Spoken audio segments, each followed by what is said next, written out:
Finestra d'Axe, amb Antònia Sánchez.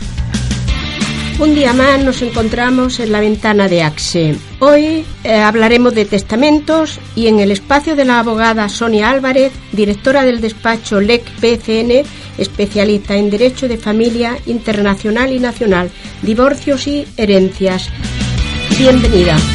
Muchas gracias. Sonia, empezamos con el tema de testamentos. Lo que entendemos los ciudadanos de a pie, un testamento que es del hombre para la mujer, de la mujer para el hombre, y a falta de uno de ellos pasa para los hijos. ¿Esto es así ya por norma o tenemos opciones?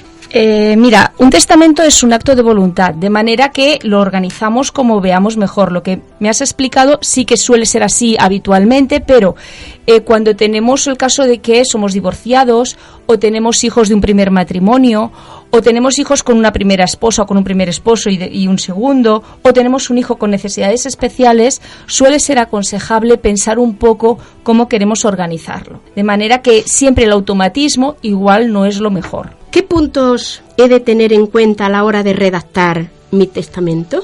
En principio, lo más importante que tienes que tener en cuenta es quién quieres que sea tu heredero. Un testamento, para ser válido, tienes que nombrar un heredero, y en ese momento, cuando tú visualizas o piensas en tu esposo, tu esposa, un hijo, un amigo, una fundación, quien tú quieras, tienes que tener presente qué características tiene ese heredero para adaptar el testamento a esa circunstancia. Es decir, tengo que pensar qué pasará en caso de que esa persona no pueda heredarme, o en caso de que sí que me herede, luego quiero organizarlo para después, aunque haya disfrutado de los bienes. Es decir, primero siempre quién es el heredero y cuáles son sus circunstancias para poder organizarte bien la herencia. ¿Se puede mejorar a un hijo en detrimento de otro en el testamento? En principio, tú siempre puedes organizar tu herencia como tú quieras, es tu derecho, son tus bienes y tú los organizas como mejor consideras. De manera que sí, puedes favorecer a un hijo en detrimento del otro, o porque tenga unas necesidades especiales, o simplemente porque tú quieras. Lo único que sí que es cierto es que la ley me obliga a respetar una cuota, que es la legítima, que siempre será un mínimo del que no voy a poder privar a determinadas personas. Si mi vecindad es catalana, ¿cambiaría el testamento? En sí el testamento no se ve afectado, o sea, mi voluntad de quién quiero yo que sea mi heredero, quién quiero yo que reciba mi herencia, no queda afectado por la vecindad civil, porque yo, como te he dicho, es un acto de voluntad y puedo poner quien yo quiera.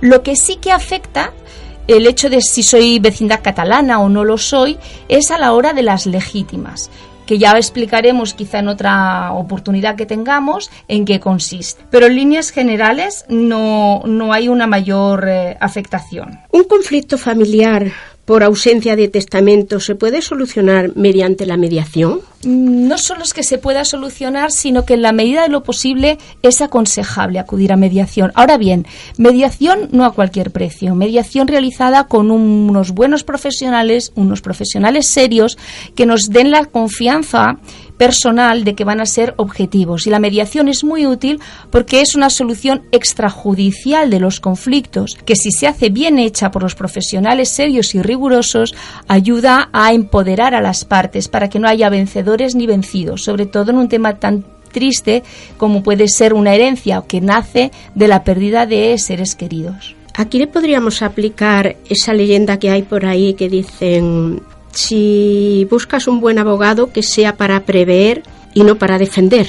Evidentemente, es que los abogados, entiendo que nuestra principal función es la medicina preventiva. Si tienes un problema, lo aconsejable es, cuando todavía es un problema pequeño, una duda, una inquietud, acudir al abogado, pedir asesoramiento, solicitar una explicación clara. Hasta que no lo entendamos, no nos movemos, hay que entender las cosas. Nuestro abogado tiene que ser alguien cercano. Y a veces una simple consulta, una aclaración, quiero hacer testamento y quiero que me orientes, te puede solventar muchos problemas después y evitará muchos juicios, porque nuestra función no es principalmente la de bomberos, sino la de médico de cabecera y atención primaria, o la primera asistencia antes de que nazca el conflicto. ¿Es verdad que en España recibir una herencia hay una historia por ahí que se dice, recibir una herencia puede ser un castigo y muchas veces se ha de renunciar a ella. Mira, con relación a este tema, como es una cuestión muy reiterativa y en el despacho muchas personas vienen a consultar, bueno, sobre todo pues quiero hacer testamento, pero estoy pensando dejarlo en vida porque me ha dicho que esto será muy caro y mis hijos y la herencia. Y yo creo que hay un poco de leyenda urbana en torno a estas cuestiones. Me venía a la cabeza un artículo que leí hace poco hace ya unos meses, en un diario 5 días, donde trataban esta cuestión. Y lo que se analizaba, por ejemplo, es una reflexión que hacen sobre todo en Madrid, donde se dice que es que hay muchos andaluces que acuden a Madrid a empadronarse para poder hacer las herencias.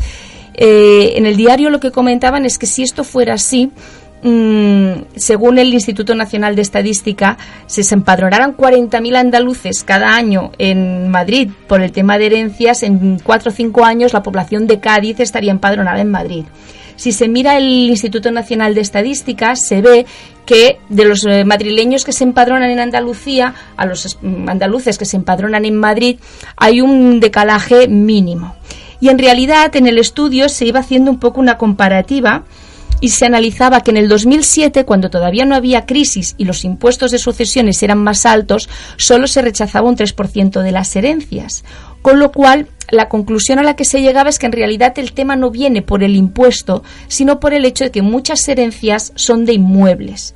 Los inmuebles han perdido mucho valor económico con la crisis y además muchos van grabados con hipoteca. Con lo cual, entre que el inmueble ya prácticamente ha caído en picado un 20 o un 30%, pero la hipoteca se ha mantenido, ese inmueble presenta un saldo negativo, tiene más deuda que beneficio, lo cual quizá favorezca más el tema de la renuncia a las herencias que no en sí el propio impuesto. De hecho, analizaba este artículo que te comento una situación muy curiosa que en Aragón.